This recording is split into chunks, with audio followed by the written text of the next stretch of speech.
Ensimmäisenä mennään Pikkumustasaareen ja Länsimustasaareen, jotka sijaitsee tässä päälaiturilta tullessa heti oikealla. Eli lähdetään siitä sillan yli oikealle. Tämä on semmoinen reitti, mitä yleensä turistit ei hirveästi kulje. Ja mä olen aina käynyt täällä, kun Helsingissä asuin, niin piknikillä. Eli jos ei halua mennä nähtävyyksiä katsomaan, vaan ottaa vaan eväät ja mennä vaikka ystävien kanssa kalliolle piknikille, niin tämä oli semmoinen paikka, minne me aina tultiin.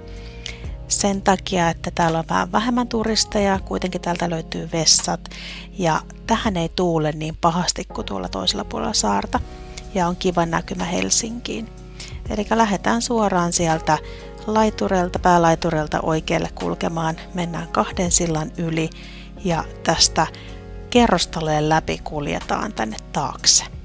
Suomenlinnassa asuu noin 800 henkilöä ja täällä on noin 350 asuntoa, eli täällä vakinaisesti asuvien ihmisten kotirauhaa pitää tietysti kunnioittaa.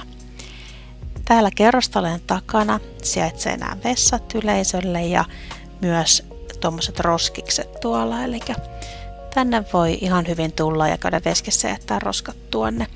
Ja täällä on kallioita eri puolilla tätä niemeä, löytyy erilaisia laakeita, ihania kallioita ja varmasti löytyy tilaa kaikille. Eli tuolta päädystä myös aukeaa tosi kaunis näkymä Helsinkiin.